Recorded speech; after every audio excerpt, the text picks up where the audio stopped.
Welcome to the Nicole Small Show, where we give you straight talk with no chaser. Here, we discuss issues from the White House to your house. And now, here's your host, Nicole Small.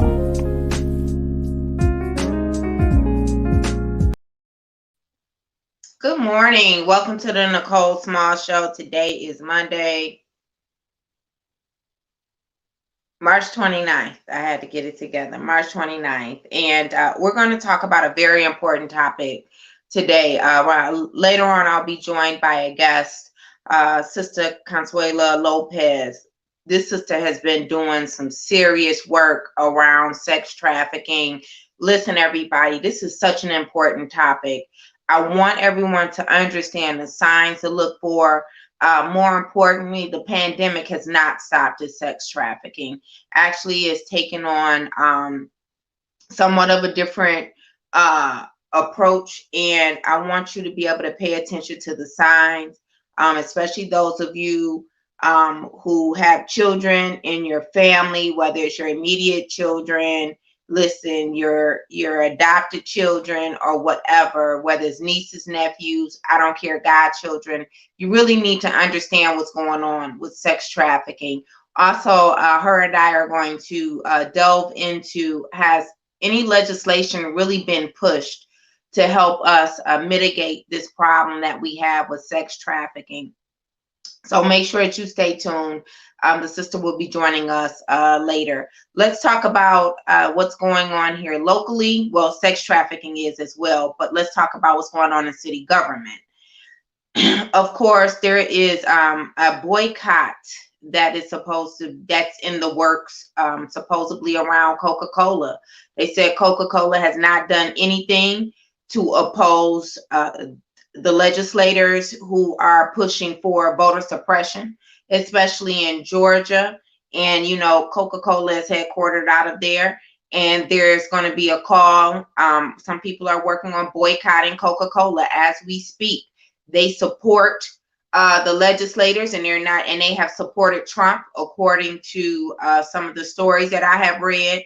And I say, you know what? Shut them down. Shut them down. If they're not going to stand against this voter suppression, and especially coming out of Georgia after all of the work that was just done to be able to flip the Senate, to increase voter engagement and voter turnout, to overcome all of those obstacles of voter suppression, you know they got a jerk of a governor down there. And so you mean to tell me a corporation as large as Coca-Cola isn't going to stand in support of the people? Well, hopefully they will take these protests very seriously and boycott, and they will see the light. All of these companies, you know, that have supported Trump, these companies that have aided and abetted these legislators at all different levels of government to support this voter suppression, to support these hate crimes that are taking place. And yes, they are supporting hate crimes. Anytime they support these legislators who are in favor of the system that supports officers or support citizens who are attacking and murdering our people just because of the skin that they live in. And I have said this before, I want to see what's going to happen around some legislation, stronger legislation around the hate crimes against the Asians. They'll probably be able to get the job done, since we're still out here just protesting for Black Lives Matter, which is important. But what I'm saying is by now, we should have seen some movement. We should have seen some movement. I don't know why it even had to get to the point of what happened to George Floyd or Breonna Taylor or any of the others, but it did. And that just wasn't enough either. Still to this day, these officers have not been punished to the degree that they should for these heinous crimes that they have committed. So keep your eye on that about the boycott of Coca-Cola. And I'll try to do a little bit further research to see if there are some other companies that are on the verge of being boycotted because they're supporting these people who are in office who seem to think that they should suppress the voters' right to vote, right? Last week, Dan Gilbert did a press conference with Duggan, stating that he's going to invest $15 million into helping Detroiters to pay back property taxes to save their homes. And I support it. I support it. You should too. You should take advantage of it. You should call Wayne Metro and get on that list so you can get your taxes paid. With that said, don't be fooled. This has absolutely nothing to do with the $600 million that we were overtaxed. We still want our money. We still want our tax credit. See, this is an election year. So now you have to get what you can get out of these people who haven't done a damn thing for you, except for to help displace you, to alienate you from being able to have access to economic opportunities like jobs, development, things like that. So I just don't want you to be fooled. I do want you to understand. That there is an effort around this election to make Mike Duggan again look like a saint. Now, I don't want to hear you people out here who about to lose your house talking about, oh, well, I'm not going to take that money from Dan Gilbert. Let's talk about how Dan Gilbert gets this money now. He's rich. Rich people don't spend their own money. They spend other people's money. So all of these tax abatements received are from who? You and I. This land that he has acquired below market value, who does that take money and resources from? You and I. When he's able to open up these businesses and he displaces the small legacy businesses that have been here standing in Detroit even before and after the harsh economic downturn in 2007, who does that take money away from? You and I, because please understand that these legacy businesses are anchors in our community, more likely to hire our people. It's what creates and shape the fabric and the culture of our community. So $15 million, that's really nice. And he's received far more from us than $15 million. So I don't want you to get all, don't get distracted on me, people. I'm telling you. Go ahead and take advantage of the money. It's what he should do. It's the right thing to do. But I also don't want you to be fooled to think that because city council wants to get on Flashpoint yesterday, and you hear council people like Councilwoman Ayers and others, let me say that, and others saying, oh yeah, well, go Dan. What do you mean we'll go Dan? How about go council? Go tell it on a mountain. Because all we get from you is what you can't do for us. And you want to sing praises for Dan Gilbert. How about you do your job and implement a program? Take a look at the People Slate Again resolution for you to start giving us some tax credits for the $600 million that you have overtaxed us. $600 million we've been overtaxed. Dan Gilbert is donating $15 million. You were overtaxed over $600 million. So don't forget that. Do the numbers. That's real simple math. And now I'm going to give credit where credit is due, because here on this show, I know, we take a whole lot of people to task, all right? To his credit, Councilman James Tate was the one to say he needs to see the details. Now I'm going to just go ahead and give him credit for that. He needs to see the details, while the rest of them are rah around Dan Gilbert and this $15 million. And I don't even know if it's so much was about Dan Gilbert. It's the fact that it makes the mayor, shines a favorable light on the mayor being there, because a lot of people, all they hear is, we can have our property taxes paid, and they shut down and believe, oh, well, you know what, this really makes the mayor look good. No, we're not distracted. We didn't forget. We want our tax credit for being overtaxed over $600 million. We said that before, and we're saying it today. So, Mike Duggan, you still have a job to do. Dan Gilbert isn't the mayor of the city of Detroit. You are. City council, this is your responsibility as well. What happened to all of these conversations that you claim that you're having, looking for a solution? Well, $15 million isn't the solution. These are philanthropic dollars that are coming from a multi-billionaire man, Dan Gilbert, who has definitely benefited off of the rubber stamping of city council and off of the collusion and corrupt mayor that we have to make sure that he takes care of the Dan Gilberts and says, forget about you, Detroiters, okay? Which is why I'm running on a campaign for city council at large to put Detroiters first, because for so long you have been set aside. For so long, your issues have been dismissed. At some point, when is somebody going to stand up and put you first? That's what you need to be worried about. So don't forget, apply for the $15 million to get your taxes paid.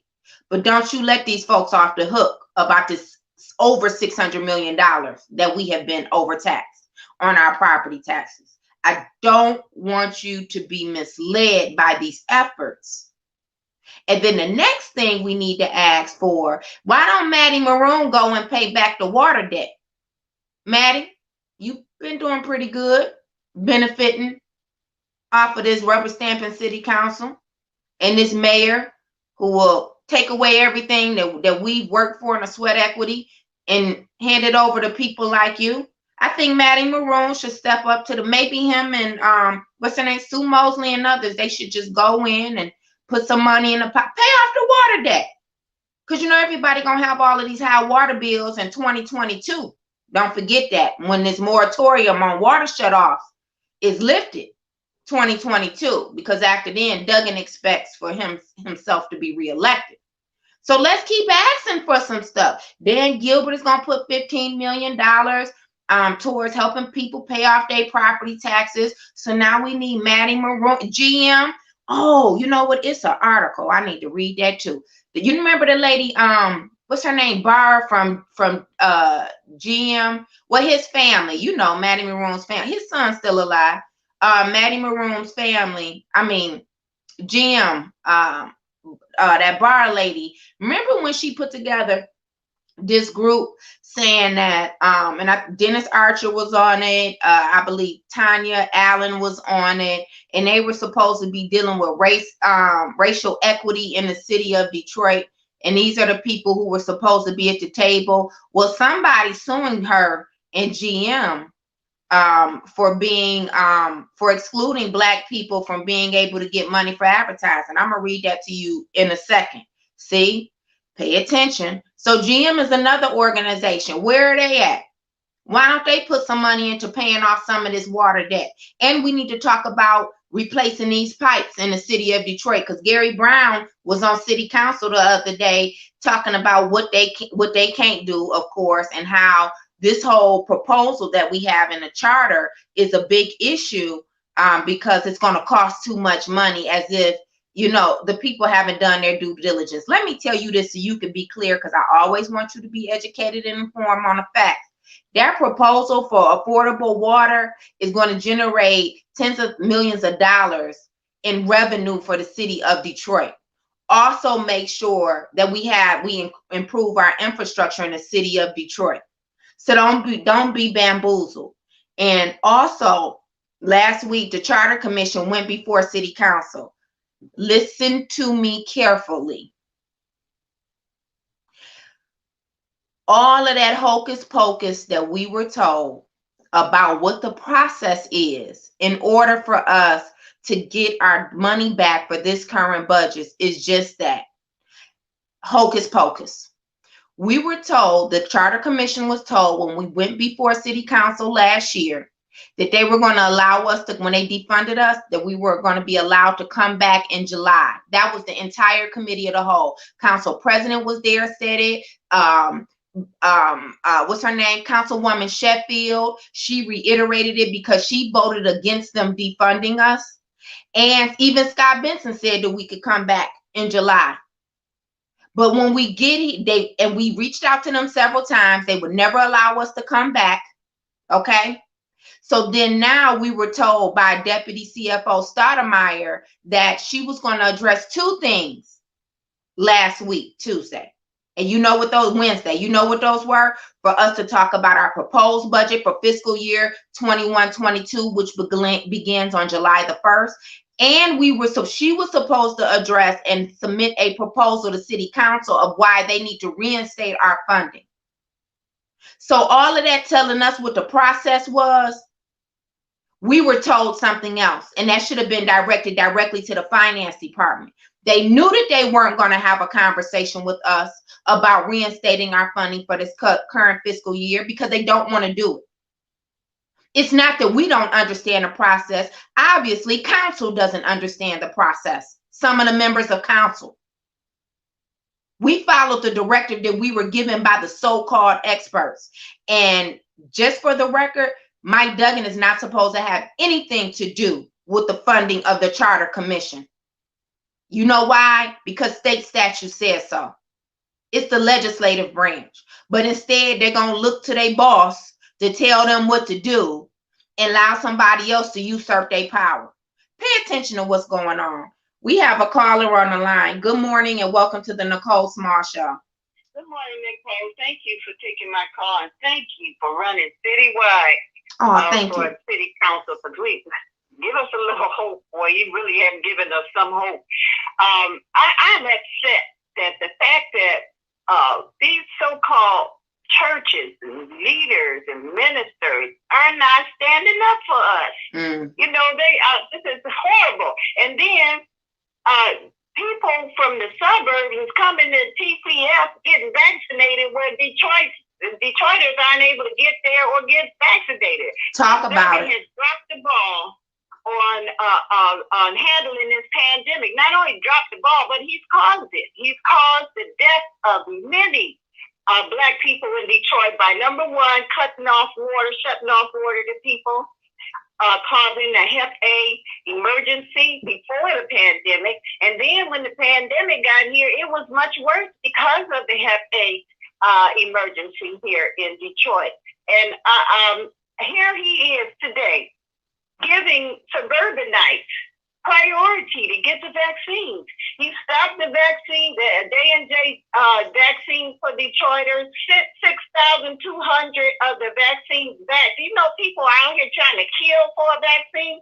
Then I looked at Channel 4 this morning, and Brandon Rue, who is the weather guy on there, he has type 1 diabetes, him and his son. I didn't get to go to TCF and get a vaccination. And he said they stood there, they waited there, they didn't have no appointment. And they, in other words, took cuts in front of Black people to get vaccination. I think what you're doing, Nicole, is excellent because you have enough to look at the situation in a better way, so that we know that we are being killed, we are being murdered, manslaughter, killed by policy. By Duggan's policy, right. Gretchen Whitmer, because she sent the COVID patients from all over the state to Detroit nursing homes, caused the deaths of many of our elders. We need to stand up, and now's the time. You know what they say? They say the silence is deafening, and silence of our legislative body, which is our city council, for being able to hold the mayor accountable for this process of the vaccine. It is killing our people. And I want to do a show. So I want to bring the doctor back on to the show again to give some updates about this vaccine. But I also want you to think about something. Do you know who would have been best, who best would have benefited from that Johnson & Johnson vaccine? It's the homeless. It's the homeless, because I'm going to tell you what, it's only one shot. What are the chances of the homeless keeping a second appointment?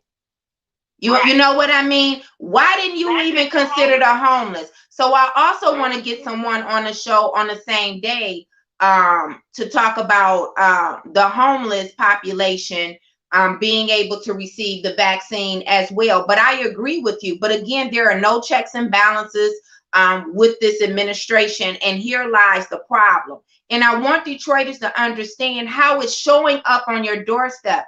And I think some of our people in our community, the problem is they believe that because they live in more affluent neighborhoods and, you know, their incomes are far above poverty guidelines, that they're not being affected. But they are. They too are being set to the side.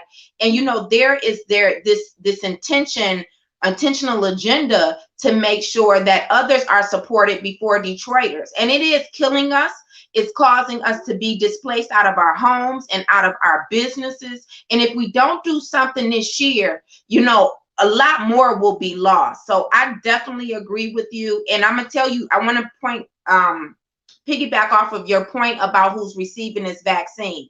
When are we gonna get the numbers of the cities that these people are coming from who are receiving the vaccine? Why haven't we received those numbers yet? Why is it that city council never demands when they're approving allocation of money or when there are resources like this coming from the city that there's a report every 30 days? By now, we should have received a report with the numbers of Detroiters who's received this vaccine versus every other person who's received it and what city their driver's license says that they live in, period. Mm-hmm. Yeah, because Brandon Rue, he doesn't live in Detroit. No. And then, see, he ran his mouth this morning. Mm-hmm. And it just made me think, who are these people? See, we can't go out to South Macomb and go out in Livonia and get vaccinated. That's right. They're not going to let us do that. And so why are they jumping ahead in line for Detroit? All of Detroit needs to be done first. And then these other people coming from there's a lot of people standing outside of Ford Field without an appointment. And I forgot who Duggan's spokesperson was, but he came out there saying, well, we're going to change this now, change it now. How long has this been going on? Thank you for taking my call. Thank you so much. Thank you. Love you too. And I'm going to send you a donation too. Oh, thank you so much. I appreciate you. Okay, take care. Love you. Love you too. Bye-bye. Great point. Great point about the vaccinations. And again, where is the data? Why is that we don't know how many people in Detroit are being vaccinated? We know that we have some of the churches open. I believe Fellowship is also administering the vaccination as well. And this is another thing. There seems to be a long wait when you go to Cobo. So I am glad that they're opening up other facilities. But let me say this, we also have people with mobility issues. So I am glad to see that some of the churches are opening up, because it's now you can drive up to Cobo, but from what I hear, I haven't experienced it, but there's a long wait in line when you go to Cobo Hall. Then you have Ford Field. I just think that that's it's not as accessible for those who have challenges with mobility issues. So I am glad to hear that there are some churches who are administering the COVID vaccination for those of you who want it, right? For those of you who want it, I think that you should have it. For those of us who are a little bit more concerned and want to see, what the side effects are. But I am going to say this, because it is Detroit who is dispensing this vaccine. I definitely think Detroiters should have privileges, okay, again, to be able to access it without having to wait way back in the line for a long wait behind some people who don't even live here. That's just a thought. We have another caller. Good morning. Good morning, Nicole. How you doing this morning? Wonderful. How are you, Stevetta? I'm doing fine. I just want to make a couple of comments when you were talking about the water issue. Let me just say this. The mayor, yes, he's a liar, and so is Gary Brown. We've been having problems. It's a funny thing that the people on Ohio Street, right off of Chippewa, been having problems with a water issue for years. But now, all of a sudden, since the Jesuits and the city of Detroit stole Johnson Recreation Center, they're fixing the pipes on Ohio Street between Chippewa and Pembroke. Now all of a sudden, oh, I'm gonna go by there. I didn't know that. You know what? I'm sorry to cut you off, but you know what I did see, Steve Better? This was maybe 2.5 weeks ago, because I don't know if it was Annalisa who was talking about the fence or you that I got that from. Well, I rolled by there, and I remember when we were over there at New Providence at their community center across from the church on Livernois, and we had that meeting about U of D getting the Johnson Rec Center, and they claimed that they weren't going to fence it off and it was going to be open to the community. And then I asked them, I said, so you mean to tell me that we'll be able to access the pool and everything? And then he started humming and back talking, how they get to stuttering because they lying and they caught in a lie.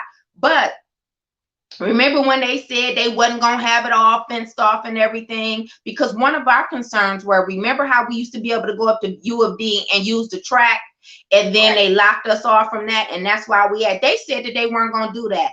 But I did notice there was a truck in the parking lot with a lot of new piping. And so that's what they were doing. They were getting ready to break ground and to change the underground, the water pipes. You know, that's something else. That's what I'm saying. All of these many years, these people been complaining and having problems with the pipes. And now all of a sudden, when the white people come, bought the property that they stole from the community, now they want to fix the pipe. And now, as far as the fences, you're absolutely right. They fenced it all in. Also, they done stole land even from Hickenbotham School, because if you went around the other side on Indiana and Chippewa, you could see where even the fence, they ain't buy the property off of Hickenbotham. That's still not for sale, according to if you look at the property for Detroit Public Schools, they haven't sold that. That's not for sale. So now they just slid they fence on to give them some more property. You know what? That's I think? I'm saying. That's what I was going to tell you. At your city council and make sure you get rid of those folks that's in there at large and even in our district. You have a good morning. Okay. And let me say this to you guys before I go to break. She brings up a good point. So there's an entire field also that's on that, adjacent to that property, and they haven't bought it. So this is what I think happens. And I don't know if those of you listening today realize this. You know where U of D Jesuit sits at 7 Mile and Roselawn? A lot of people don't know that they own a lot of property around in that area. The school does as well. Don't get me wrong. I mean, they have an alumni with a lot of their alumni. They have a lot of money and they do donate to the school.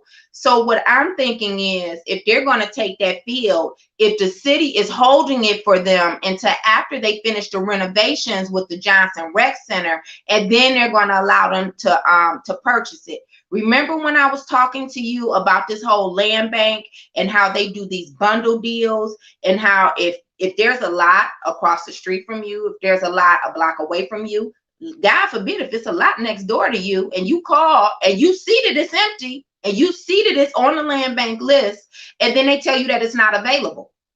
And next thing you know, 6 months later, sometimes a year later, you'll see an investor 9 times out of 10 from out of town who gets to come and purchase that land. So they hold on to a lot of this land because they already have somebody else in mind that they want to be able to purchase it. So I agree with Steve Etta. We need to get on top of this and find out exactly what's going on with that field, because that's what I think. I think that they're trying to hold it. And you know who it should go to? It should go to the people over there, the community associations right over there in that neighborhood, before they let that school get it. Now, the school done already got Johnson Rec Center. They got enough. And they have already violated the agreement that they made with the community. You know why? Because there's always another agreement made behind closed door. Here lies the problem. So you know what happens? Detroiters are put on the back burner and somebody else is put first. This is the problem. Detroiters need to be put first. Bottom line, if you don't demand that this year, something is wrong with you and you will regret it. You will definitely regret not making sure that you're a priority instead of being an option. We'll be right back after this break. We will bring on Sister Consuela Lopez, and she will talk to us about sex trafficking. And also, you will be so interested to hear what she has to say about the obstacles she has experienced at City Council with trying to get some policies passed and some legislation. We'll be right back on the Nicole Small Show after this quick break.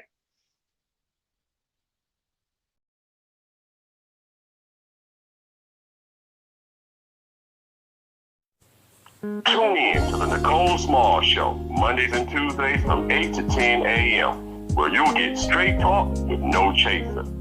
If you miss a show, then you won't know. Be sure to like and subscribe on YouTube and Facebook. Protect the vote, Detroit, with Beverly Kendall Walker for Detroit City Clerk. Be the change you want to see in the world. So protect the vote, August 3rd, 2021. Call or text Beverly Kendall Walker for more information at 313-618-9749. That's 313-618-9749.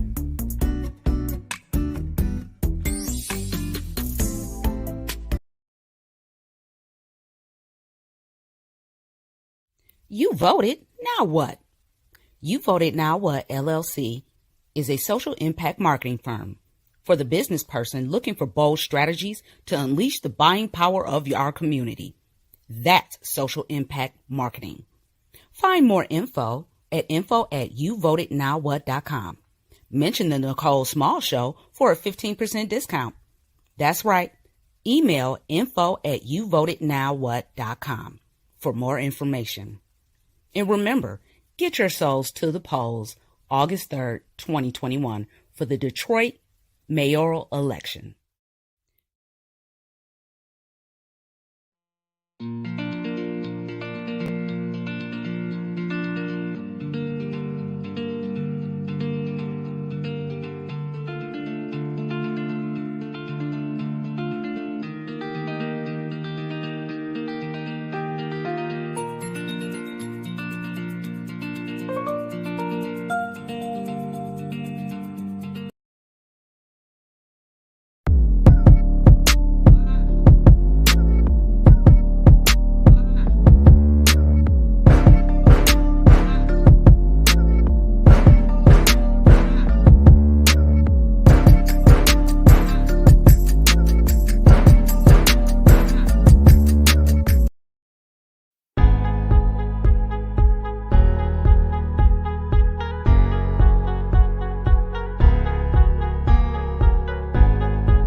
Welcome back to the Nicole Small Show. We are now joined by our guest, Sister Consuelo Lopez. Buenos dias and good. Thank you so much for joining us today. Oh, hold on. You're on mute. Buenos dias. All right. How's it going today? It's awesome. It's awesome. A very a full weekend, I should say. All right. I am loving your hair as usual, though. Always. It's coming off. It's coming off soon. So you are the executive director of Amandla Wehu? Amandla. Okay. Amandla Wehu. Tell us a little bit about your organization. So Amandla is a grassroots-based organization that supports victims and communities that have suffered from cyber crimes that impacted them, that led to children being missing, or children being trafficked. So what I do, the whole idea, Amandla means power to the people out of power. And it was a phrase used against to fight against apartheid. So the whole phrase is Amandla Wehu. And so the whole idea is to get community members that want to support our victims and communities, not just in educating on what is going on, but how to advocate for themselves against the systems that keep silence on what's going on in our communities. So what really brought you into doing this work? Because it seems like you're a natural at it. You know, I've seen you in a couple of different meetings, and we worked together speaking to some students at a school back in 2019. But it just seems like it's something in your spirit. What brought you here? Well, the first incident happened when I used to teach at a DPS school, and I was coming in after school for a class. And when I got to the school, there were police outside, the school police, and the door was open. And so my father was in the Air Force, so he raised us as being like tactically smart. So I walked in like I was SWAT, just like sneaking in, and I didn't see anyone. And I went into there's a cafeteria right near the front door. And so I looked in the window of the door and I see all about like 100 students in the middle of the cafeteria on the floor huddled to the ground. Mm-hmm. So I'm thinking like, okay, where's the adults? Long story short, what ended up happening when I went into there, Miss Lopez, like, what's going on? 3 of my students were taken right after school. Now, the point is that, number one, the students were telling the adults what was going on, the person that they saw driving around, questioning them and things like that. But not a teacher, not a principal, not a secretary, not a janitor said anything or did anything. Out of the 3 girls that were missing, one of them was found, one perished, and the other one we couldn't find anymore. And what I realized at that point is that DPS didn't tell the parents why the kids were being held, didn't tell anyone, didn't have a protocol of security, didn't have a protocol for communication, or even have a protocol to keep people safe, right? And so from that point on, I decided that I needed to do something about it. And so slowly but surely, that's what I've been doing. What age group were these students?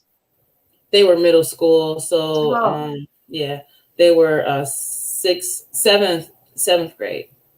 Mm-hmm. So that is what really sparked your ability, your interest into doing this work. And it seems to be more of a calling. Let me say that for you and the work that you do. Let's talk about what's going on globally. Do you see any other cities that are doing some real work around legislation that you would want to mimic here before we get into what's actually happening here in the state of Michigan, and also more specifically in Detroit around legislation? Talk to us about that. Or is this just an issue straight across the board where you don't really see any progress? That's a load of questions. Okay. It's because you have legislation, you have things, but it's not being pushed. And the reason why it's not being pushed is because community members really don't understand what's going on. And the number one thing that I feel that's preventing people to take action is emotional responsibility. We've gotten to the point, especially now with the pandemic, is that we rather deal with our own, take care of our own. And then you have other people who are what I call poverty pain Olympics, right? So they just want to hear about the stories, but they don't want to do anything about it. They feel like they don't have any power. And so when it comes to like different legislations, I think here in Michigan, we have about 48, but none of those things talk about intervention programs, apprehension, like communication, synchronizing protocol from local, state, federal, making sure that schools and nonprofits, direct service nonprofits are actually have a certification to actually house children that were trafficked or sexually assaulted. And I give you an example. So there was a school for girls, or a home for girls, right here on the boulevard. And in 2018, they received 311 911 calls. 311 911 calls. 298 of those calls were to report that girls were missing. 298. 293 of those calls were girls that were said that were missing, were actually being trafficked from the facility. Now, who was sending? Go ahead. This facility is on the boulevard in Detroit. It's not there anymore. They closed it down because of some work that we were doing. So now are the girls now transferred to Vista Maria instead? I know about them being able to house. Vista Maria only has one building, and I think it's like only space for like 48. Right. Wow. So it's not that many. So Vista Maria is the only place where it's secure. They have long and short term goals for recovery.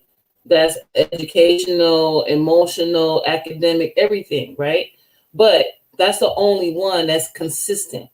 So what we're missing here in Wayne County is a safe space that help with short-term and long-term recovery for the victim, and also support for their family members, right? And then mostly it's for our people.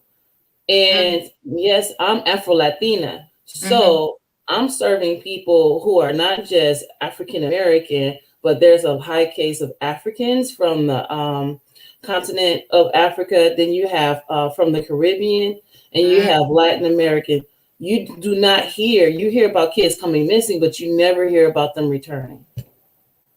Let's talk a little bit about why that facility was closed on the boulevard. When was it closed? 2019. How long had it been open? Wow, decades. Decades? Okay. Decades. And it could house how many young girls? About 130 beds there. So that's a much larger facility than, like you said, the Vista Maria. So let's talk about why it was closed. I think that's important for the listeners to understand. Well, the reason why it ended up closed is because it was actually a law enforcement agent, DPD, that actually, he was a person who actually cared about his job, had a passion for it. So he let me know what's going on to go to the school to actually help with like talking to the girls and some type of services like that. And next thing you know, the place got busted because of the wrongdoing that was happening to the girls. Now, DPD, Attorney for Girls, other agencies, when they were full and they needed help, they were sending, that place was the main place that people were sending the girls to. But no one knew. How young were the girls? Excuse me? How young were they? What were the ages? Like, how young would you accept? Between 14 and 18 years old. Yeah. Wow. And so it ended up getting closed. I ended up talking to Congresswoman Rashida Tlaib and some other Senator Stephanie Chang and other folks, and they helped me to like, okay, get it closed. Now, do we know where the rest of the girls went? They just scattered throughout the system.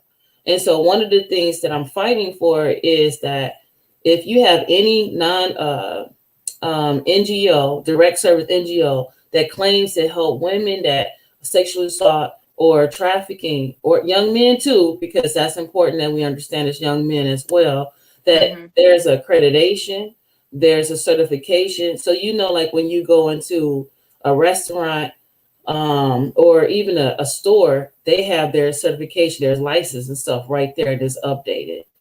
I don't want that the same thing to be on any of the social media stuff, because only way that these people are watched is like if they get a federal grant, they have deliverables, and that's that. But any person, nonprofit, can say they help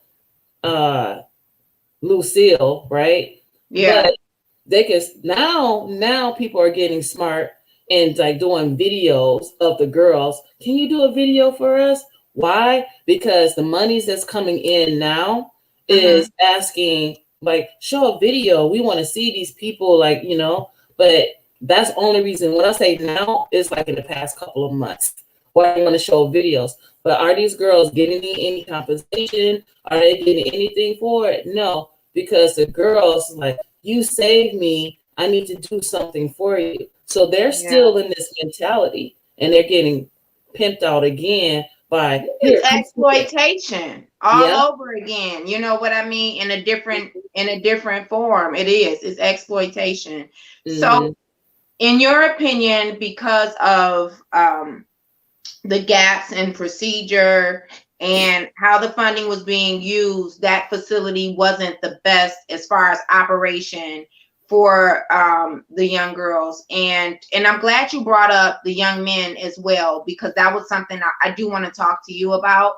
So it seems to me that we need to have a conversation around all of these buildings. Like, you know, instead of the city donating a building to what is that called? What is that guy who ended up getting Durfee remodeled for life to do a business incubator? Just imagine if we could get a school and all of the classrooms can turn into housing units, you know what I mean, and things like that. And we can have conference room and counseling sessions and things like that to help support this effort. So I want you and I to talk about that offline. I would definitely want to support you in getting some people to the table and pushing that agenda. You know, this is what I talk about, how our city government tends to put the real needs of Detroiters on the back burner. And Detroit has a high rate of sex trafficking as well. This is a real issue here in the city, and it needs to be addressed. If we're not going to step up and create a safe space for our babies, then why do we expect anybody else to think that, to treat them accordingly, or to think that we care? Let's talk about the young men, because so often when we hear about sex trafficking, they're really not a part of the conversation. But guess what? They are included in this problem, you know, that we have. So do you find that because they're not targeted, even in the documentaries that you see so often, when you see commercials even about sex trafficking, when you hear legislators and politicians talking about this issue, which so often they use as just a political propaganda, because they'll talk about it and won't do anything to follow through to support it, you don't hear a lot about the young boys who are brought into that. Is there a different way that they fall victim to sex trafficking than the young girls, or is it just that it's just not really talked about? It's not really talked about. They fall victim the same way young women do. And so one case that I worked on was with 5 young Black men who were, 3 of them were in foster care. And we already understand the system of foster care doesn't really serve our people at all. The other 2, their mother had another boyfriend. And so he didn't like them. And so basically they were couch surfers, which means they were sleeping from house to house to house. And so what ended up happening, these young men were all very tall, and they were very good basketball players. So the school they went to, which is in Southwest Detroit, the coach actually said, well, he wanted to keep them in the school to play basketball. So he put them in a trap house.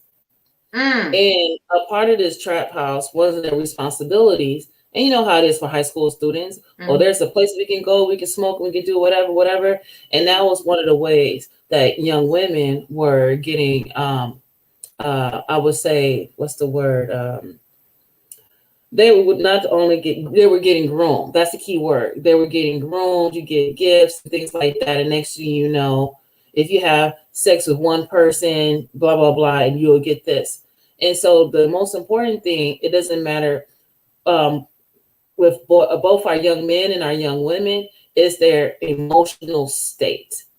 Now, before the pandemic, we did not do a very good job as a community to create safe spaces for our children to be able to communicate, to learn about themselves, to understand their identity culturally, sexually. We don't have those spaces anymore on a consistent, sustainable basis. And so the predators take advantage of that big loophole, that big gap, and they provide them with the Air Force Ones. They you know what I'm saying, the small little things that they can't get because their parents can't afford, or they don't have any parents.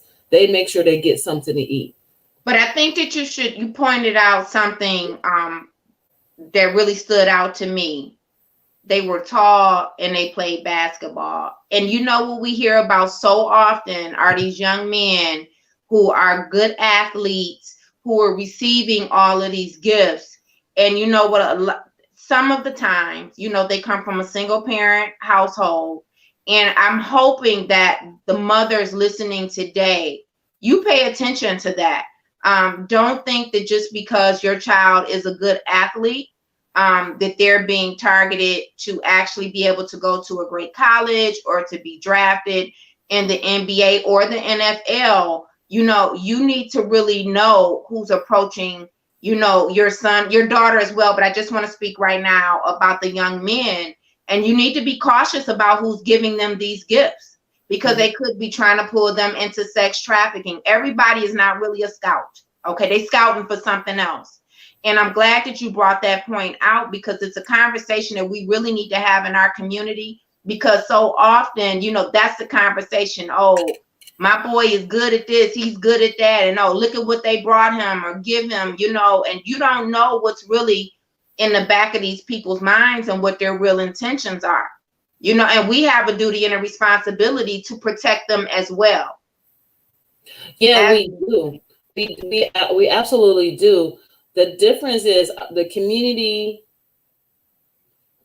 culture that we grew up in does no longer exist in the city of Detroit. It does not exist anymore.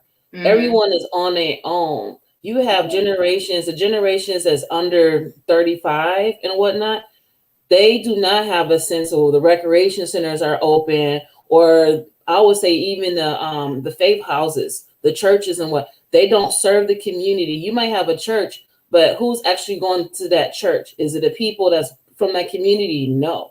And I'm not putting everybody down. I'm holding everyone accountable. Don't have a space to have the community there and you're not really serving them at all. You have no receipts. So what are you doing? You're actually helping the perpetrators to take our children.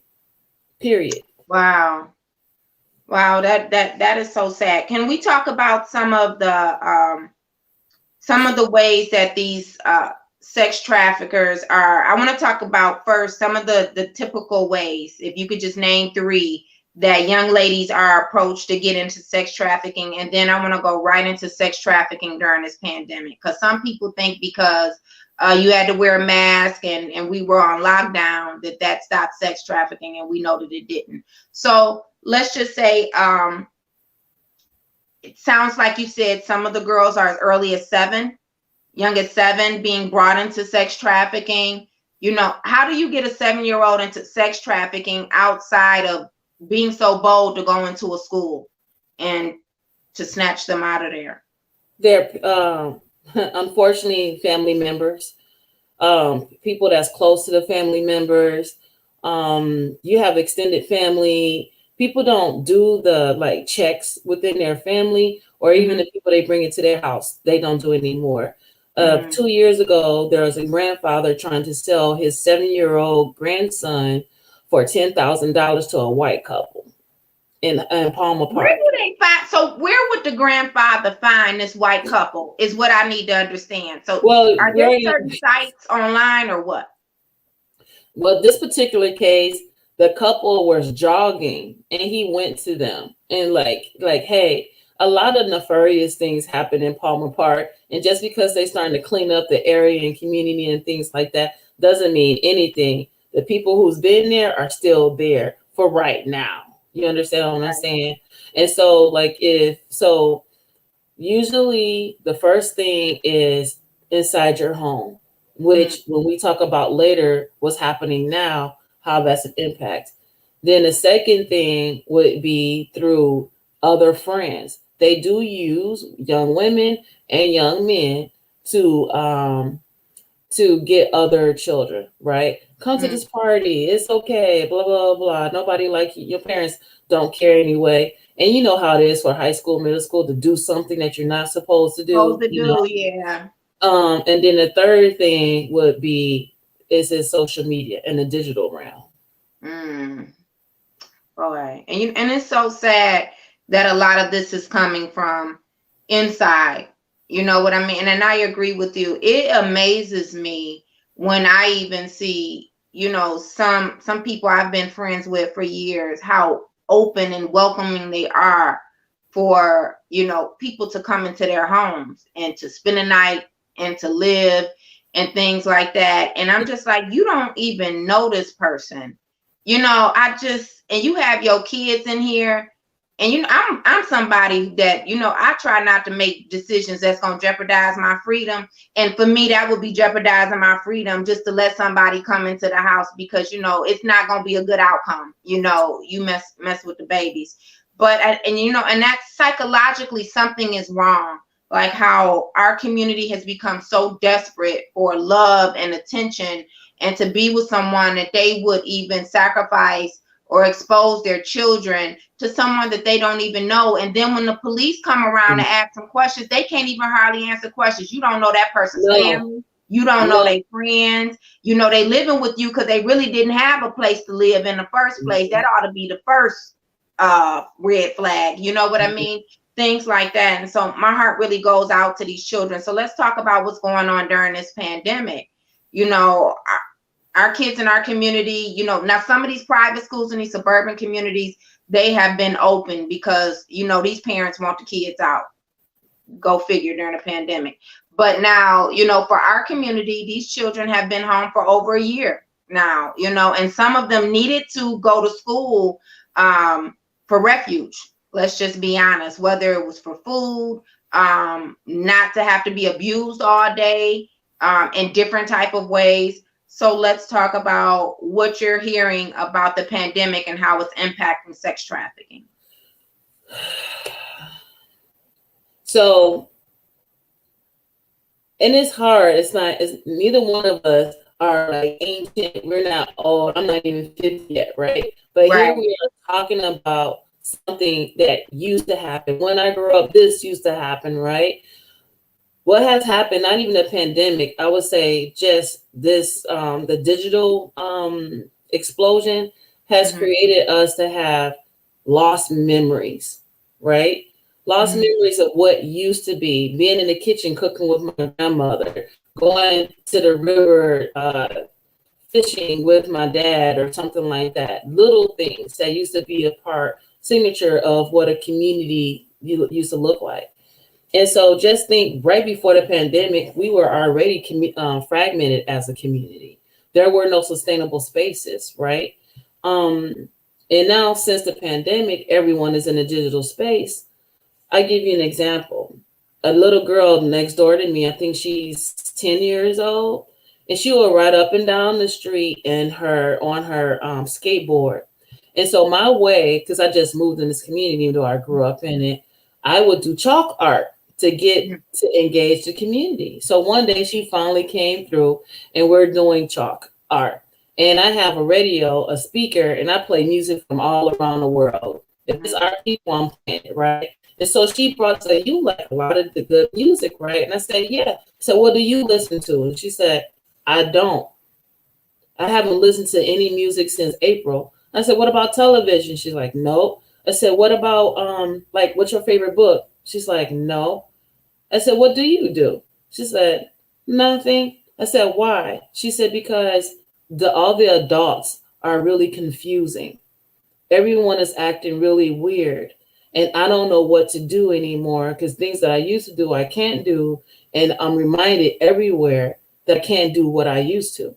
So I'd rather just do what I can, and that's get on my skateboard. Now, this was impressive to me. I spoke to her parents. Now, they just moved into the neighborhood. What I'm doing is what usually people don't do at all anymore, right? So I spoke to her parents and I let them know what's going on. They looked at each other and they were like, wow.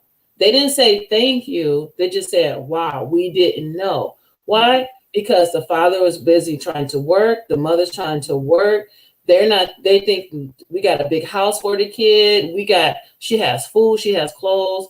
We talk to her, but they don't talk to her or listen to her. Now, this child could have been, if she was on the computer, social media, Twitter, whatever, she would be perfect. Why? Because she's lonely. She doesn't have anyone to talk to or listen to her or distract her in any way. So what has happened is that because parents are not digitally literate themselves, right? And also we got to the point where first thing we do? We put our phone out, take pictures of our kid, and post them. All it is, you're giving the perpetrator free information about your child, about you, where you at, what you do, what you don't do, what you like, what you don't like. And their children, they do the same thing. Back in November, a 14-year-old, the mother went into the room to wake her up to go to school, right? When she got into the room, her daughter wasn't there. The window was cut open and everything like that. Long story short, what ended up happening when we got on the scene is that we found out that this little 14-year-old girl, right, on the outside, she's an A student. She just looked like my mommy's baby and blah, blah, blah, blah, right? What ended up happening is that she had TikTok accounts that nobody knew about, Instagram accounts that nobody knew about, right? And they were all sexual, every single last one of them. And a person, somebody else's security camera saw the car and the person that she got in the car with. We ended up finding her in January. But her distrust of her parents. Why? Because the perpetrator, like, you can't trust your parents. Your parents don't really care about you, because if they did, they would see you like I see you. So the whole point is, social media has a way of getting to our children in their emotional, in their mental state. And right now, no one is taking the time to talk about. My thing is, you can educate somebody about human trafficking all day long. You can try to scare them like, this is what happened, blah, blah, blah. But the most important thing, how can you help them advocate for themselves, understand when someone's trying to groom them? How can you help them look up if this person is real or not? And then most importantly, if your child come up missing, or if you think some foul play is happening to your kid, who do you go to? Right now, you think you could just walk up into the precinct, say ABCD. 100% of the time, the front desk person, the 911 person, the operator dispatcher, they will have no idea what you're saying, what you're doing. Reason why I say that, a young lady in another case that I was working on, she was missing. We were all on television, social media, and all of that. The lady here, a neighbor here on the east side, she saw the girl naked. So she calls 911, say, hey, this is the young lady, blah, blah, blah. No one showed up. So she approaches the girl, right? Put some clothes on her, was keeping her warm and all that. Call 911 again, right? Nothing. So she said, this girl looks familiar. She went on social media, found the girl, found the mother, and said, I think this is just your child. And so she didn't have a car. She asked her neighbor. Her neighbor took her to St. John's Hospital on the east side, right? What ended up happening, the hospital called the parents. The parents leave, goes to the east side, to the hospital to retrieve their girl. What happens? The police, hospital police, turns them away because I don't believe what you're saying. I think you're lying, and they kick them out of the hospital. The parents called me, and I say, no, this is what you say. This is who you asked for. When they went in again, the officer turned his bathroom around, but he had to comply with their request because I gave them the words to say. And his supervisor came out, and it was his supervisor, the sergeant, lieutenant sergeant, is the one who called the parents in the first place. But by the time that got to the case, right, they had already put the girl in the system, and she got lost in the system. Oh no. And yeah. No. I mean, it's just, it turns your stomach to know that the system is so broken. You know what I mean? That these are the types of things that are happening. But I also want to say, I think one of the issues that we have in our community is that, and this isn't a slight, like being a parent has to be one of the most rewarding, but a hard job as well. So you do have some parents who are selfish instead of being selfless, because that's their character. All right. That's a problem that we have. But we also have some parents who are so busy trying to, like you say, work to provide for their children. And then you have another group who are parenting out of fear. And what I mean by that is they don't want to ask the questions. They don't want to seem like they're too overbearing by knowing, looking at their child's social media and things like that. And don't get me wrong, you could be too overprotective and drive your child into seeking, freedoms from the wrong people. But at the same time, some of them are really, really laxed. And because they don't want to ask those questions, and sometimes maybe you don't want to know the answer, or You may just think, oh, well, my kid makes good grades in school, so I know that they don't have time to do anything else. Listen, these kids are smart. All right. First of all, at the age of 3 or 4, they can work the cell phone. I don't care what anybody says. And so, by the time they 7, 12, 14, they've mastered all of this social media, TikTok, and whatever else is going to come out. And that's just the reality of it. It's a different day and time. But I like the point that you brought up about kids knowing how to vet these people who are friending them on social media. But I think the parents need to know too, how to vet these people on social media. And that's a conversation that needs to be had as well. These people, when they're approaching these kids on social media, that means they're coming right into your home. Mm-hmm. They're coming right into your home to start building up the trust and the confidence of some of these kids. And, that's how they take advantage of them. And that's a conversation that these parents really need to have with their children. And they need to go, look, you need to go through their room. You need to go on their social media. First of all, these are kids. All right. And that's the problem. Sometimes kids are not allowed to be kids anymore, and I know that they're going to grow up faster than you and I did. But at the same time, you need to know what's going on. And you need to be able to have these conversations with your children, because what's going on nowadays, it's not about you knowing, excuse me, it's not about you automatically knowing that, it's somebody who's a sex offender who's living on a block anymore. These people who are targeting these children for sex trafficking, they could be a CEO of a business. And that's the reality, because there's a lot of money in this business, right? And so that's what I want to talk about when we come right back from this break.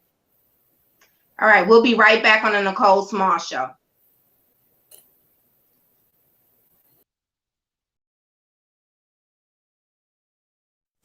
Tune in to the Nicole Small Show, Mondays and Tuesdays from 8 to 10 a.m., where you'll get straight talk with no chaser. If you miss a show, then you won't know. Be sure to like and subscribe on YouTube and Facebook.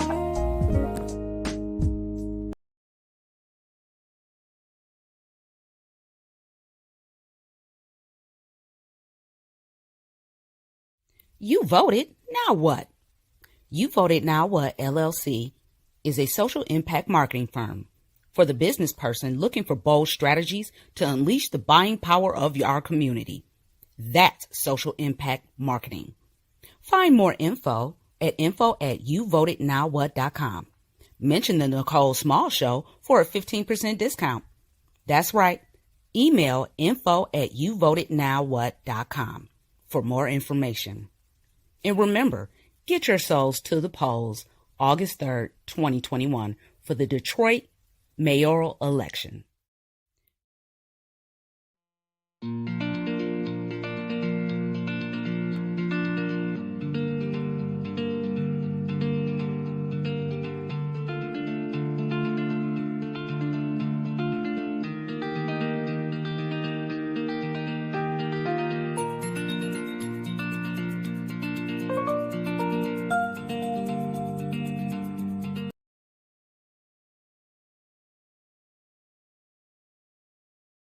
Protect the vote, Detroit, with Beverly Kendall Walker for Detroit City Clerk. Be the change you want to see in the world. So protect the vote, August 3rd, 2021. Call or text Beverly Kendall Walker for more information at 313-618-9749. That's 313-618-9749.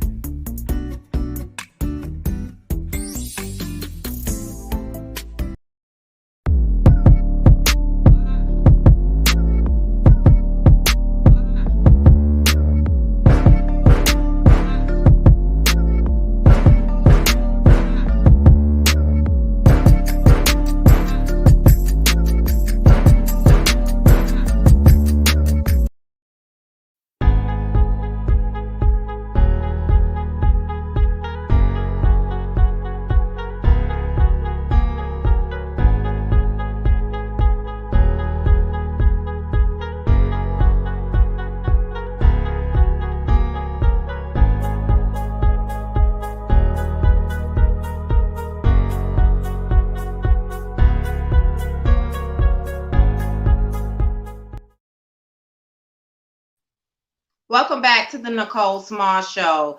Today we are joined by Consuela Lopez, Executive Director of Amandla Wehu organization, which I would call the entire hub, the umbrella for sex trafficking, solutions to the problem, offering a safe haven for the victims of sex trafficking. But more importantly, what we just finished talking about is also educating the parents of some of the things to look for that's going on with their children, which I think is so important. And I don't want anyone to misunderstand my statement. I'm not saying that, if your child becomes a victim of sex trafficking, that we're saying that, oh, you just weren't knowledgeable. Let's be honest.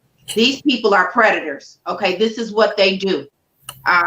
They prey on children. They prey on the smallest vulnerability. I mean, no parent can be everywhere to do everything. Even the best ones who are knowledgeable about some of the tactics that are used by these predators who are pulling our children into sex trafficking. I want to talk about how this is a business. All right, outside of just the sickos who want to bring them in and to use them for their own personal use. We have some people who are part of sex trafficking that are professionals. Am I correct? Yes, unfortunately, another case that, well, I can't really talk about that because it's open. But I can say that the people that you believe that are on your side, that you go to for support, I would say also like in our churches, our mosques, our temples and whatnot, those are the friendly faces that our children grew up in, saying like, oh, that's uncle, that's auntie, that's blah, blah, blah. Mm-hmm. And that's just another way. There's no checkpoints. That's the same questions that we ask. Like, when we grew up, it's about where are you going? Who's that parent? Where their phone number? Where's their address?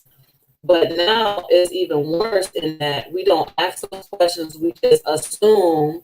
So like even when we're at the mall or at the store or whatever, you see kids running around all the time. And it's assumed that you're watching my kid. Or to the predator, like, yeah, I'm watching your kid, all right. Yeah. But I'm not watching because like how you want. And then next that child is missing. And I hold parents accountable when I used to go outside in the world. Even now, if I go to the store, grocery store, if I see a child, I will tell that parent, like, just how I'm talking to you, a predator did the same thing. They usually get angry at me or they'll get angry at the child. And I'm like, no, it's you the responsibility. Right. And then I'll talk to the child, like, if an adult cares about you, this is what they would do. But until then, this is what you can do for yourself. I don't care if you don't like me, because what ends up happening, you end up calling me to help you at the end of the day. And let's talk about some of these photos that are online. You talked about a young lady who was a great student, and then only to come to find out she had been, having sexually provocative photos that were online. You think about that and how they think that they're sending it to their friend, and you have people who are predators online who are pretending, of course, to be of younger age, and then some of them are presenting themselves as young adult men, and you'll find out that they are much older. But whatever the situation is, what can parents do? Like, how do you find out if your child is posting these photos online? Is there an app for that, where you can, facial recognition of their face, and it can go through the whole internet to find out? How do we help prevent some of that? So a lot of these things I talk about separately. I have like a training for parents and youth and students. Oh, okay. And I also have law enforcement with me, so you don't just have to hear from me. And I also have survivors, so you don't just have to take my word from it. So you have both. Like, this is what happened to me. This all got through it. And then you have law enforcement, specifically cybercrime, say, this is what we see, and this is how we go to the back door to look through stuff, right? Okay. So the things that you have in your control are some programs that can alert you when your child is being catfished, or even you yourself.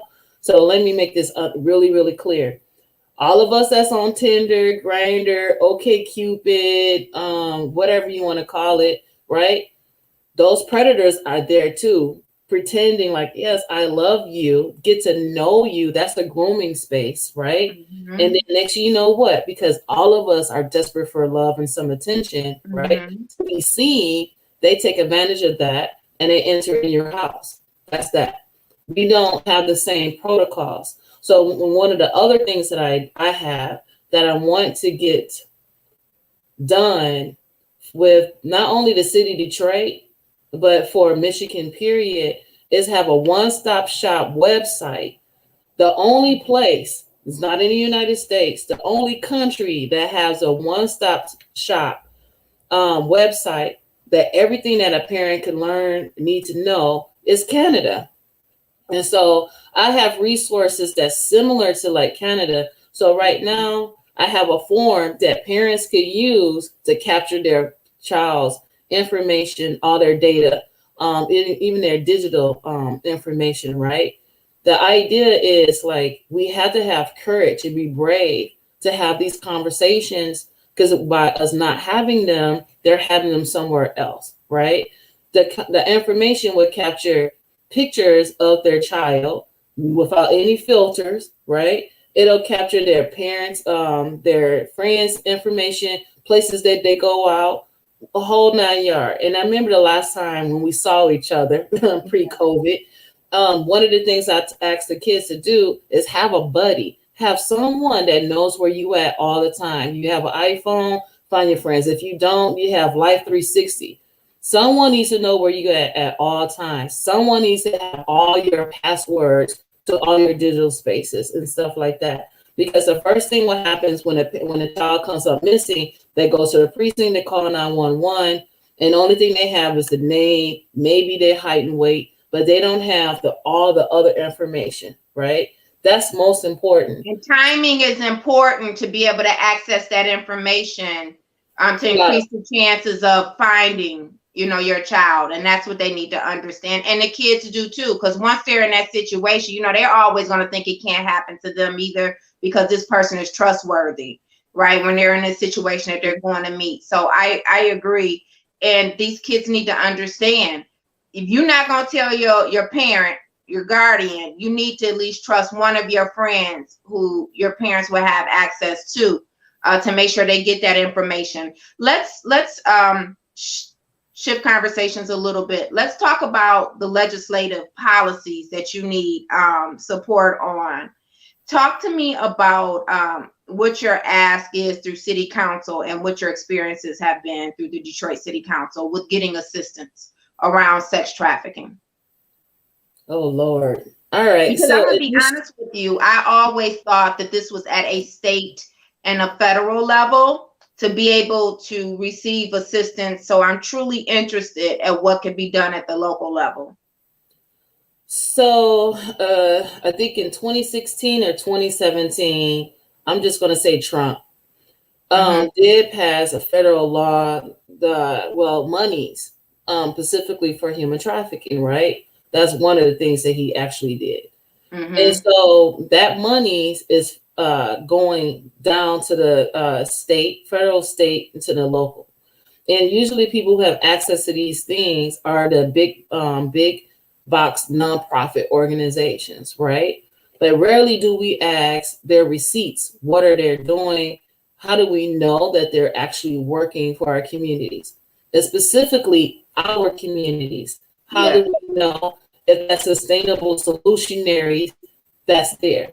So to bring it down to the local part, where our city council, our district managers, our precincts, right now, no one's talking to one another at all. Number one, we need to have a central place to be able to look up our children, to understand who's missing, when did they come back, how can the community support the families in looking for their children, what type of search grid, what type of digital grid do you need, right? Because what you hear all the time, Crime Stoppers, call Crime Stoppers, but does anybody ever ask Crime Stoppers what's your success rate in our community? You know, understand what I'm saying? So all of these people that's supposed to work together, how are they really working together? When you call 911, is the dispatcher and operators trained in understanding the language of a first responder? A community first responder is me, you. We're the ones that's calling 911. We're the ones where the victim have the relationship with, right? So that's another thing. The community first responder is a role that I want to be recognized by city, state, as a partner, a quintessential partner, and when it comes to recovery and engagement with community and victims. That does not exist at all. So like you have the City of Detroit website, but you don't have a section that's dedicated to our children. What are resources for kids for emotional health, mental wellness? What are some resources where there's a one-stop shop for therapists, psychologists, psychiatrists, and things like that? What's a one-stop shop for neighborhood areas where, you know, you have doctors? You can go to Planned Parenthood. Planned Parenthood is one of my partners, and so we're working out how that looks like. But within a community, who are those safe havens where you can trust and hold accountable, right? Right now, there's no accountability. You have city council saying they're doing something, but if you ask any city council member how many kids are missing your community right now, they'll have no idea. How many kids have been returned? They have no idea. When I go to this precinct, what is the process of getting information or when my child coming missing? When you go to the precinct and you say your child is missing, by law, they're supposed to return, a detective supposed to call you within 48 hours. 48 hours. Our people think it's like CSI, like it's on television. Yeah. It's really, really slow, right? What happens more often than not, they're not getting a phone call within 48 hours at all. What happens is the parents take up the investigation themselves, which can put them more in danger or put their child more in danger. So this form that I have that captures your child's information, their picture and all of that, when your child come missing, you're like, boom, here it is. I don't need 48 hours. You tell that detective to come to me now. And if that detective doesn't call you, the front desk staff not talking to you, the dispatcher, they're not complying to your wishes, there are ways to hold the officers accountable, all the way up from the captain, the commander, going up to the assistant chief, to the chief himself. But people don't understand how they can advocate for themselves instead of just feeling like hopeless. So let me make sure I'm hearing you correctly. If we had more first responders, number one, what I think, and maybe correct me if I'm wrong, we can also have a supportive network. So when parents are pushed to the side, right? Because they say you had that piece of paper, there's still a process and not a high likability that the officers will respond right there. Okay, so let's say that the officer doesn't. I think that if we had more first responders to sex trafficking who were trained by you or somebody like you, then the parents would have someone else to go to, right? A group of people who can assist with more of a rapid response to helping them to find their child. And that comes with proper training and knowledge, number one. Right. Number two, I also hear you saying about your concerns with our local government, how they will say that they want to address sex trafficking. Talk to me about specifically, what would you like to see from council? And then tell me about the efforts that you've made to get some of these things done with council. What specifically do you need to see from our legislative body, city council? Okay. Number one would be, we have first responders, which are the medical teams, police, and EMS and that. What the term that I'm saying is community first responder. A community first responder is a person like me. I've been trained locally by the state and federally, graduated from Homeland Security, graduated from FBI, all of these things, right? And so I need to learn how the police think, what their culture, what they do and don't. So I have knowledge that I can train you and how this is what you're saying, what you do, how you, the magic words to hold them accountable. So that's number one. So have community first responders as a legal term that's a part of the whole recovery process, because we're the ones that the victims feel security with, or the family have security with. So it's like once you contact the person, right? The family contacts you and you contact 911, then your role is out of it. My role is there from beginning when a person is lost all the way to when that person comes back home. I help families navigate the system, and I'm able to talk in a language that will hold law enforcement, politicians, whoever, the hospitals accountable for their actions. And when they don't do it, I know exactly who I need to talk to. So that process of that protocol, I have that. That's what needs to be acknowledged by city council. Number one, they don't have it. Normally. They don't have it. They don't even know that they need it at all. What are you about to say? No, I said, and it can be done formally through a executive order ordinance to have community first responders and actually to roll out what that looks like. You know, there has to be some criteria around who a community first responder would be, and also, you know, the vetting process, because you don't just want everybody popping up to show up to be trained, because some of them may be the actual predators, you know, around this issue. And so you need to be supported with access to the resources to vet these people, to make sure that they would pass the test. So I agree with you on that. So have you approached city council about doing this? All right, y'all want the real tea?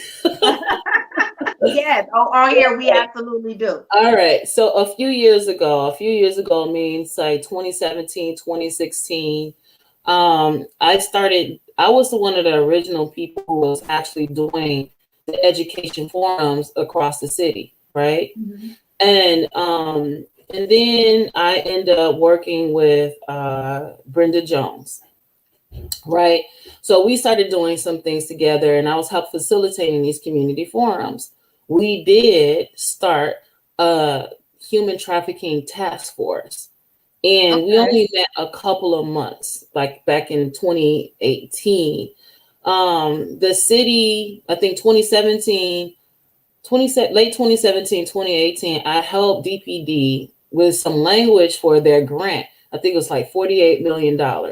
Because of that grant, they were able to start the first ever human trafficking squad, which exists now. They just put all their people in 2019, right? But the people they put in place are not us, right? I can tell you some more stuff on that one, but I probably get shot. Okay.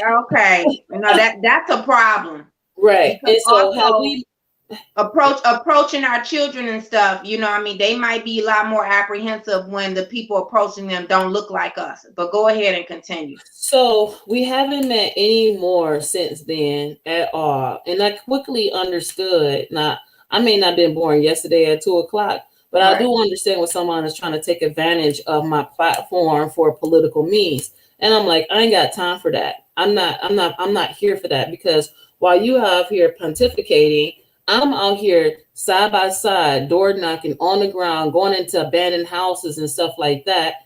And, you know, you're not doing anything. So the other thing would be is a curriculum to identify. And I've already identified a partner and that they already have a curriculum already set for schools. So hopefully this Wednesday, I have a standing meeting if any community member wants to join, because I need more community members at my meetings, which is once a month, the last Wednesday of the month. Hopefully DPS, Detroit Public Schools District, and also the Public School Police will actually be at this meeting, and I will connect them to the curriculum is already ready to go into the schools to teach the children. It covers the emotional, psychological, like it gives them the patterns of grooming, all of that. But you can't teach the children all of these things if you don't teach the parents, the teachers, the janitors, the principals, and all that. Anybody who has any face time with the youth, we all need to be on the same page because the predators take advantage of that. So number 2 is to have a curriculum. But the number one thing is making sure that emergency protocol, the communication between law enforcement, that includes 911, right? The hospitals and urgent care, because predators send their children, they'll go to children's hospital, they'll go to receiving and say, I'm the parent, right? Yeah. A lot of those hospitals don't have a protocol to be able to identify and have security. What I mean by that is that a young girl, 15, was at receiving hospital, and she told them what happened to her. They naturally called 911, but they shouldn't do that. They should be able to call directly to the Vice Squad or human trafficking, whatever it is, right? And that person sends not only the investigator, but most importantly, a victim specialist. That's the key word. You have to have a victim specialist, because what happens when an investigator or a police officer come in, the only thing they want, what happened? What's your name? Blah, blah, blah. Now think, you've been victimized and all that. I had a young girl that was trafficked from El Salvador. She's sitting there skinny, shaking, because they keep them on drugs, keep them high for a reason. She had the chain around her ankle. You know what happened? Law enforcement swooped down in their SWAT gears, questioning everything, questioning me. Like, why, if I was pimping this child out, why would I be at the precinct with the girl? Really? Yeah. Seriously? You know what I'm saying? So you have to have an emergency protocol, a communication that synchronize all the efforts between law enforcement, a nonprofit, a community first responder, the victims, all of that. Right now, that doesn't exist. No one knows what the other hand is doing, and no one knows the language at all. Let's talk about that $48 million grant. So what you're, because I want to better understand how this was used. So they used it to train officers or whatever in this particular area. No. So there were no checks and balances from city council is what I want to understand, to ensure that there were more people from the community level that were involved in this. No one took a look at the racial demographics of how the majority of people who benefited to be able to be trained around this issue in the city of Detroit, predominantly African-American, people of color. I'm just saying that some of our people were actually trained in it. And you're telling me that you haven't had any response. This is what I don't understand. How is it that something as simple as city council creating an ordinance, probably more so like an executive order to identify what community first responders would be around sex trafficking specifically, and what that would look like, and also the resources that should be afforded to you, because again, it costs to screen and do background checks. Okay, all of that costs, need resources, and I think that should be implemented. If you help them to get a $48 million grant, really and truly, your organization should not assume any of that cost. Training costs money as well, right? So there should be some funding around that, but I just don't understand how city council couldn't make this happen, or what was broken in the process or a system. 2017, 2018 is quite a bit of time for an issue like this to be no follow-up. I'm sorry to hear that. There's no follow-up. There were okay, first of all, law enforcement or this area, what they think that they get training from other law enforcement. So Homeland Security or FBI will train DPD. I know this to be true because they had started their training last year in March to the lieutenants, right? But then pandemic hit, all of that just went.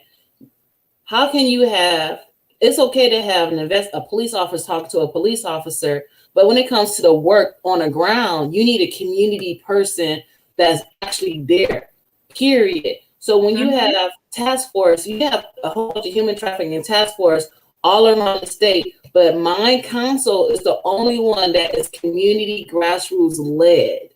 And they discount me a lot because it's like I have no power. I said, I have all the power because that's how you guys get paid. If it wasn't for us, you wouldn't even have a job. So if I have more community members sitting at this table, asking the questions, asking for the numbers, asking for the receipts, and demanding our elected and appointed officials, like, you know what, by next month, I want this. And if you don't have it, I'm blasting you out. Because they have no words to justify their inaction at all. They can't say, well, we were going to do that. We was going to do that. No. So the having something that you said, having a protocol, but making sure that it's community voice in there all the way, like oversight. That's what I don't call it a task force. I call it a council. A council because we're sharing solutionary ideas that short term and long term, and we're holding each other accountable and getting these things taken care of. The city council has the power to create a space on the City of Detroit website that's dedicated for the advocacy of our community, our most vulnerable. And it's not just our children. Do you understand that even our elders are getting trafficked? Oh no. A year ago, she was 83 years old. How old? Family members, 83. It's some sick folks. And I don't want to like blow people's mind out where they get so. No, I think we need to know that. I've never heard of that. And I'm not an expert or anything, but like I say, I have watched documentaries and everything. I didn't know that there was elder sex trafficking. Yeah. And then you have labor trafficking. So you can go into like restaurants, nail salons, and things like that. And you have people like 2016, where it was a Chinese restaurant had Mexican laborers and locked them in their basement in their house, and the house caught on fire and all of them died. And they were the ages between 15 and 19 years old. And you know how many months they got? How many years? 6 months. They got 6 months for murdering 5 people that they trafficked from another country here. You have, I had this one woman, African-American, Black woman. She was getting African men from West Africa under the guise of religion, Christianity. And she was taking them to churches, different churches, like they need help with their education, blah, blah. And what happens at church? We're going to give, right? What she was doing, she kept them in their house. They couldn't speak to anyone else at all. But we don't understand. We don't ask the right questions when we're talking to people that want to give ask us for money or anything like that, or any type of support. I've been doing this for a while. It's very informative. It's very informative because, again, the way that the media portrays this issue, more than likely you think it's just young girls. And I'm gonna be honest with you, a lot of times they show a lot of young girls who are white, being victims of sex trafficking. So often our story isn't told about the young women and young men in our community who are victims of sex trafficking, and it's a high percentage of them as well. And then listen, I've heard about the labor trafficking, but I've never heard about elder sex trafficking. And that's something that we need to know too. We need to be aware so we can look for these types of things that happen. I think that you should be supported by all levels of legislation, in my opinion, to make sure that you get some solutions to the problem and you get the support that you need. Yeah. And especially at a local level, if we can't do something as simple as making sure that community first line responders to sex trafficking is actually a formal title in a group of people that receive certain resources, then we're failing our community. And that is the bottom line. And that's something that's so easy to do. It is. It's just as easy as them rubber stamping to give away tax credits to sell away land. It is. It's just that simple. And you have all of the information. So it would be a matter of a formality. And I don't know who wouldn't support that. who wouldn't support that effort. And the work that you've done, the training that you have from the FBI, the work that you've done with the police department, you are extremely knowledgeable, and that needs to be taken into consideration. But we have to strengthen our services and the apparatus that we need to build around our community to strongly address this issue. This is a problem. And the pandemic doesn't stop it. Okay. Money doesn't, access to money or not having access to money, it does not stop this. The only thing that's going to stop it is that if more of us are educated about it and there are more resources, and we do need a community network to reach out to, because we know that our police department is already stretched thin with the resources that they have. And let's just be honest, they're more so focused on drug trafficking and crime. I'm not saying that they don't care about this, but we need a new network. And I'm serious about that piece about we need to have a conversation about all of these buildings that they're giving away for $1. Council needs to be talking about supporting giving one of these buildings away, these schools, for $1 to your organization, and creating a safe space for the victims of sex trafficking. And so then they could get the counseling that they need. I'm so happy that you talked about Planned Parenthood being one of the organizations that you're working with for medical assistance for these victims of sex trafficking, because that's another component to sex trafficking that we don't hear about. Mentally they're going to need some medical assistance, but physically as well. Physically as well. The trauma that has happened to them, it's just unspeakable and unconscionable. And, my heart goes out to them, but I so appreciate you and the work that you're doing. I have a couple people who are asking, how do they donate to your organization? So do you have a website, or do you want to give out your number? I can give out my number, but the one last thing is that I needed to say is that the other thing that's needed. So like with legislation, you have young women, young men who, and especially like LGBTQ, that does sex trafficking is survival, because usually our kids they out of foster care. How they going to survive, right? So the thing is, when they get caught up in the system, their title is prostitute, right? And if that's their title and now it's a felony, they have no access to get any type of assistance, none whatsoever. So the Joseph Project is a project that started with one of the FBI agents that I work with, his name is Nan, that actually help victims who were in prison or they have a felony now because it says prostitute. And so Nicole Denson is another one of my partners.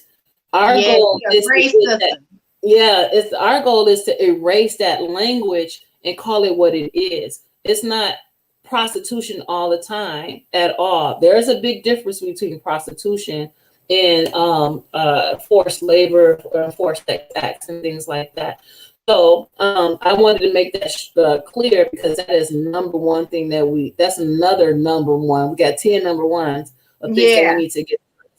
But like, if you want to reach out to me, I can give you my phone number, text me, because I'm working on a lot of cases right now. I do need help. I'm not ashamed of saying that, because the pandemic has increased my load a lot, and it's very, very difficult for me. So my number? Yes, go ahead. My cell phone number is 313-701-9321. So 701-9321. 701-9321. If you text me, I can email you and send you the other information directly. I have no problem with that. If you want to start going to my meetings, which my next meeting is this Wednesday at 3:00. If you text me, I will send you the link and whatnot. But I have to let you know, I'm very, very careful of who I want at this table, because we have no time for ego at all. We have no time for somebody who want to pretend to be a superhero, but when it's time to get the work done, all of a sudden you're like, I'm busy, I got blah, blah, blah. This is really serious, because predators, they don't take vacations. No. When it comes to take our children at all. Thank you again so much for all the work that you do. Also, when you talk about going out in the community and you're looking for some of these victims of sex trafficking, there are quite a few brothers and sisters who do this work, and they would be more than willing to help support you in that effort as well. That's a heavy lift. Yes. That's a heavy lift. And we have some strong brothers and sisters who have been doing it for years that we trust in the community to help you with that. So I'll definitely be directing some of them to you. I think you should have their contact number. So when you're doing this work, and they already are trained, they know how to go into these abandoned houses, and they also have some connections in some of these communities. And so maybe you guys can come together, you know what I mean, and pull your resources. And hopefully we can find some more of these victims who are victims of kidnapping, persons who are victims of kidnapping, whether it's for sex trafficking or whatever, right? It's our job. Nobody's coming to save us. It's our job to protect our community. Unfortunately, we just don't have the resources to be everywhere. So I want to make sure that I offer that to you, and I'm going to give you some of their names and number. Maybe we could do a conference call later this week too, because I want you to know who they are, and know the work that they're doing. Yes, I'm totally down for that. The other resource that I started is called Rising, and it's the voices for victims, survivors. They don't like being called victims. Survivors. And so the idea is through art to help them find their voice on surviving. So we meet every 2 weeks. Our next thing is this Friday at 7:00. And so what I need is more women,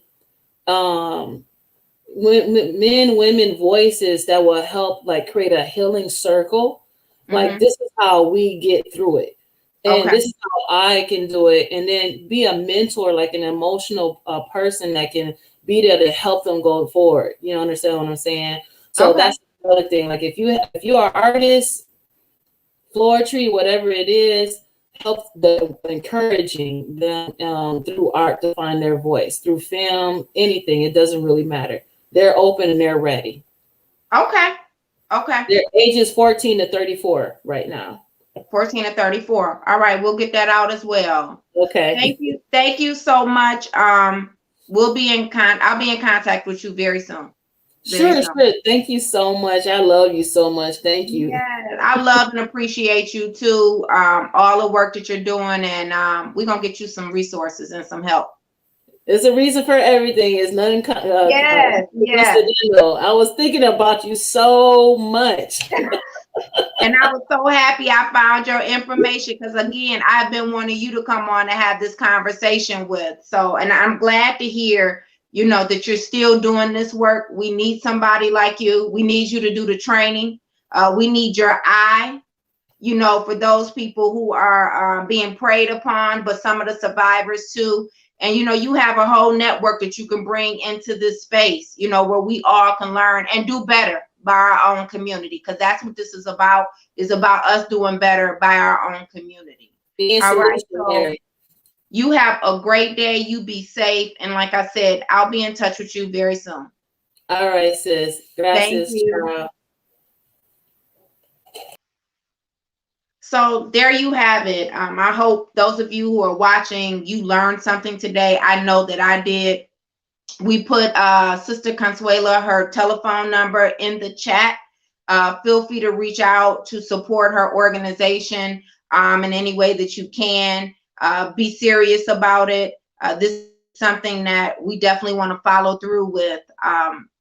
Wow. I mean, these people are just preying upon our babies, to our teenagers, our young adults, and now even our elders. It's just sickening when you think about it. So we will be back here tomorrow on the Nicole Small Show at 8 a.m. Be safe. Have a great day, and I will see you soon. Thank you.